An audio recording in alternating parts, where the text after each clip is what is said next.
Hi friends, नमस्ते। कैसे हैं आप लोग। और आज की वीडियो में हम बात करने वाले हैं कि बेबी बॉय के सिम्टम्स लास्ट ट्राइमेस्टर में कौन कौन से सिम्टम्स दिखाई देते हैं, जिससे आप जान सकते हैं कि बेबी बॉय होने वाला है या फिर बेबी गर्ल होने वाली है। बेबी गर्ल वाले सिम्टम्स क्या होते हैं और बेबी बॉय वाले सिम्टम्स क्या होते हैं लास्ट ट्राइमेस्टर में। स्पेशली आज हम इस वीडियो में बात करने वाले हैं लास्ट ट्राइमेस्टर में जो चेंजेस हमारे बॉडी में होते हैं, जो सिम्टम हमारे बॉडी में बेबी बॉय वाले सिम्टम क्या क्या दिखाई देते हैं और लास्ट ट्राइमेस्टर में क्या क्या चेंजेस होते हैं, ये भी हम बात करेंगे। तो अगर आप मुझे पहली बार देख रहे हैं, मेरे चैनल पे पहली बार विजिट किए, तो मेक श्योर करें कि मेरे चैनल को सब्सक्राइब कर दे, मेरे वीडियोस को लाइक कर दे। अच्छा लगेगा तो जरूर लाइक कीजिएगा और शेयर कर दे, स्पेशली उन लेडीज के साथ जो प्रेग्नेंट है, तो उनको बहुत ज्यादा इंफॉर्मेटिव वीडियो मिल सकती है मेरे चैनल के माध्यम से। मुझे इंस्टाग्राम पे भी जरूर फॉलो कीजिएगा, वहाँ पे मैं लाइव अपडेट डालती हूँ, अपना रियल स्टोरी डालती हूँ, रियल अपडेट डालती हूँ, तो आपको बहुत ज्यादा अच्छा लगेगा। मुझे इंस्टाग्राम पे जरूर से जरूर फॉलो कीजिए। तो चलिए फिर बिना देरी के वीडियो स्टार्ट करते हैं। पहले बात करते हैं कि लास्ट ट्राइमेस्टर में जो सारे सिम्टम दिखाई देते हैं, वो फर्स्ट नंबर पे आपको बहुत ज़्यादा पेन से स्टार्ट हो जाता है। बहुत ज़्यादा पेन होने लगता है आपकी बॉडी में, आपके प्राइवेट पार्ट में, आपके कमर में, पेट में बहुत ज़्यादा पेन होने लगता है। तो इस पेन से आप क्या समझ सकते हैं, आपको कहाँ पेन होता है तो बेबी गर्ल होती है और कहाँ पेन होता है तो बेबी बॉय होता है। तो बहुत देखिए, इन सब बातों पे आप 100% श्योर नहीं हो सकते हैं, लेकिन आप अंदाजा लगा सकते हैं। मोस्टली बेबी बॉय अगर आप कंसीव किए हैं तो आपको कमर में पेन बहुत ज्यादा होता है। जैसे मेरे भी टाइम पे जब मैंने बेबी बॉय को कंसीव किया था, तो सेकेंड ट्राइमेस्टर से बहुत ज्यादा पेन रहता था और लास्ट ट्राइमेस्टर में मुझे बहुत ज्यादा पेन होने लगा था कमर में। स्पेशली कमर में आपको प्रॉब्लम बहुत ज्यादा रहती है अगर आप बेबी बॉय कंसीव कर रहे हैं। और अगर आपकी दूसरी प्रेगनेंसी है तभी भी आपको कमर में पेन हो सकता है।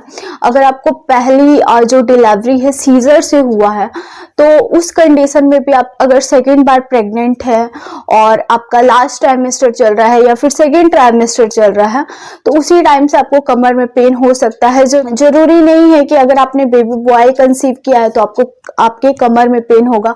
अगर आपका पहले भी एक बेबी हो चुका है और वो सीजर से हुआ है, अगर आप दूसरी बार प्रेग्नेंट है, तो उस टाइम पे भी आपको कमर में पेन हो सकता है, क्योंकि फर्स्ट बेबी में ही आपका जो फिजिकली आप थोड़े कमजोर हो चुके हैं। और अगर आपका सीजर हुआ है तब तो आपको और कमर में पेन होगा, क्योंकि उस टाइम पे एक इंजेक्शन दिया जाता है। आपको पता होगा कि कमर में इंजेक्शन पड़ता है, उसकी वजह से भी पेन हो सकता है आपके कमर में। एंड अब झुक के काम कर रहे, बहुत ज्यादा देर तक खड़े होकर काम कर रहे हैं, तो उस कंडीशन में भी आपका जो है कमर में पेन हो सकता है। तो वो कमर में पेन से आप बचने के लिए 2-3 चीजें आप कर सकते हैं। एक तो आप बहुत ज्यादा देर तक आप एक जगह पे खड़े होकर काम मत कीजिए। दूसरे, आप भारी सामान को बिल्कुल मत उठाइए। तीसरा चीज कि आप हमेशा एक करवट लेके आपको नहीं सोना है। कमर में पेन हो रहा है तो आप बिल्कुल हल्के हाथों से किसी से मसाज करवा सकते हैं, या तो आपके घर में कोई मेड आते हैं या फिर आपके फैमिली मेंबर जिससे आप कंफर्टेबल हो, या फिर अपने हस्बैंड को ही पकड़ लीजिए, उन्हीं से मालिश करवा लीजिए। बस हस्बैंड से अच्छा ऑप्शन कहीं नहीं दिखाई देता है। मैं अपनी मेड से करवा लेती हूँ। मेरे हस्बैंड को मसाज करने ही नहीं आता, वो सीधा बोल देते मुझे नहीं आता है। पैरों में आप स्ट्रांगली मसाज करवा सकते हैं, लेकिन कमर पे आपको बहुत धीरे करवाना है, बहुत हल्के हाथों से करवाना है। ट्राइमेस्टर में अगर आपको बहुत ज्यादा स्वेलिंग का प्रॉब्लम नहीं है, आपके पैरों में, हाथों में कहीं भी आपको बहुत ज्यादा स्वेलिंग नहीं है, तो मोस्टली केसेस में ये सही साबित होता है। बेबी बॉय के टाइम पे स्वेलिंग नहीं होता है, क्योंकि मेरे एक बगल में जिन्होंने बेबी गर्ल को कंसीव किया था 2-2 बार, और उनकी दोनों प्रेगनेंसी में उनको स्वेलिंग हुई थी। और जब मैंने बेबी बॉय को कंसीव किया था तो मुझे स्वेलिंग बिल्कुल नहीं था, अपने पूरे बॉडी में कहीं भी स्वेलिंग नहीं था। और मैंने जब बेबी गर्ल को कंसीव किया था तो मुझे स्वेलिंग हो गया था। तो ये जो सिम्टम है सही साबित होता है, और मोस्टली लेडीज, 1-2 लेडीज में ये गलत भी साबित हो जाता है। को पता चल सकता है वो लास्ट ट्राइमेस्टर में बहुत अच्छे तरीके से आपकी पेट निकल जाती है, उसको देख के आप 100% जान सकते हैं। मोस्टली लेडीज में बेबी बॉय वाला पेट ऐसा दिखता है, बिल्कुल लंबे आकार में। और बेबी गर्ल वाला पेट एकदम गोल शेप में नजर आता है, बिल्कुल फुटबॉल के आकार का नजर आता है। तो अगर आपके भी प्रेगनेंसी में आपका जो पेट है फुटबॉल के आकार का निकला है लास्ट ट्राइमेस्टर में, तो जो भी आपका शेप है लास्ट ट्राइमेस्टर में बहुत अच्छे तरीके से मालूम चल जाता है कि आपका पेट का आकार क्या निकला है। अगर लंबे शेप में निकला है तो आप जान सकते हैं कि बेबी बॉय होने वाला है, और गोल शेप में निकला है तो आप जान सकते हैं कि बेबी गर्ल होने वाली है। क्योंकि नेबर में ही मेरी 2 लेडीज प्रेग्नेंट है जिससे मेरा ऐसे हाय हेलो बातचीत होता है, और हम लोगों के घर एक ही मेड आती है तो पता रहता है, और हम लोगों का हाय हेलो भी होता है। 2 लेडीज हैं, और एक ने एक बार बेबी गर्ल को कंसीव किया था और एक ने 2 बार बेबी गर्ल को कंसीव किया था। तो दोनों की प्रेगनेंसी में मुझे पेट उन लोगों का गोल ही लगा था, गोल ही शेप था, और बिल्कुल गोल था एकदम फुटबॉल के आकार का। और मेरी प्रेगनेंसी में जब मैंने बेबी गर्ल को कंसीव किया था तब बिल्कुल गोल शेप था। आप कंपैरिजन कर सकते हैं, क्योंकि मैंने बेबी बॉय और बेबी गर्ल दोनों कंसीव किया था, तो दोनों की प्रेगनेंसी में मेरा जो पेट है, एक में मेरा लंबा पेट निकला था बेबी बॉय के टाइम पे, और कहा भी जाता है कि अगर आपने बेबी बॉय कंसीव किया है तो आपका लंबा पेट निकलेगा। तो प्रेगनेंसी में ये चीजें मेरे साथ बिल्कुल सही साबित हुई थी कि दोनों में जो कहा जाता है वो मेरे से मैच किया था। तो लास्ट ट्राइमेस्टर में आप इससे जान सकते हैं, क्योंकि पेट अच्छे तरीके से निकल जाता है, तो आप इससे देखकर आप अंदाजा लगा सकते हैं कि आपको क्या होने वाला है। पेट से ही रिलेटेड है, अगर आपकी नाभि बाहर आ जाती है, मोस्टली लेडीज में क्या होता है लास्ट ट्राइमेस्टर तक तो नाभि पूरी तरीके से बाहर आ जाती है।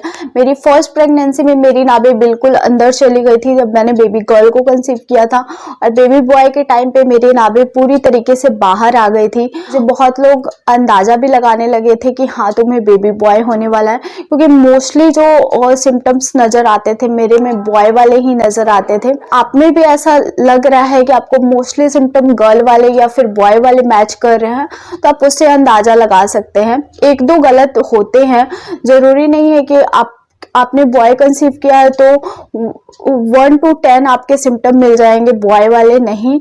1-2 गलत होते हैं, मेरे प्रेगनेंसी में भी 2-3 गलत हुए थे सिम्टम, और बाकी ज्यादा से ज्यादा मैच किया था मुझे बॉय वाला। तो जैसे मैं 3rd ट्राइमेस्टर में गई थी, तो उस टाइम तो मेरा पूरा नाभि जो है बाहर आ गया था, और उसमें आपको अगर बहुत ज़्यादा आपका नाभि निकल चुका है तो आपको पेन्स भी हो सकता है। कभी कोई कपड़ा टच किया तो आपको पेन भी होता है। उस टाइम पे मेरे साथ भी ऐसा होता था कि मुझे भी पेन होता था जब कोई भी कपड़ा टच होता था, लास्ट ट्राइमेस्टर में स्पेशली।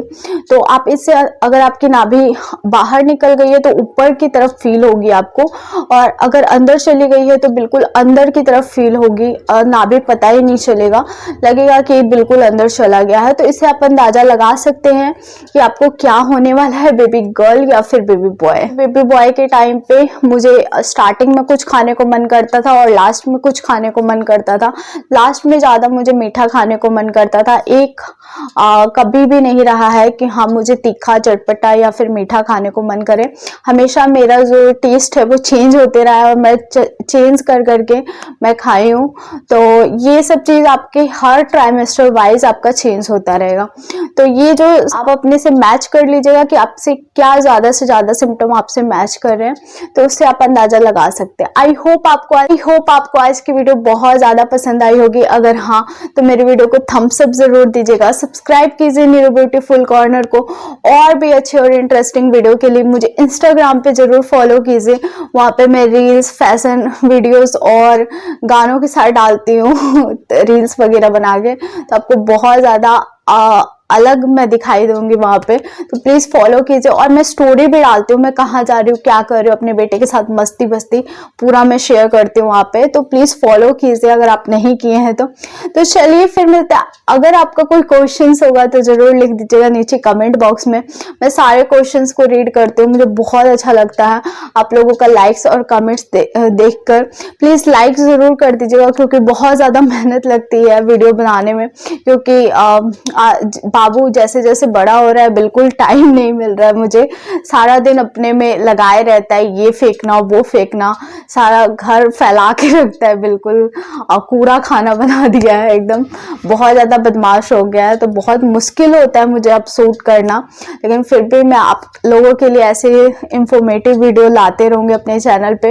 ये फिर मिलते हैं एक नया और इंटरेस्टिंग वीडियो के साथ, तब तक के लिए बाय फ्रेंड्स, लव यू।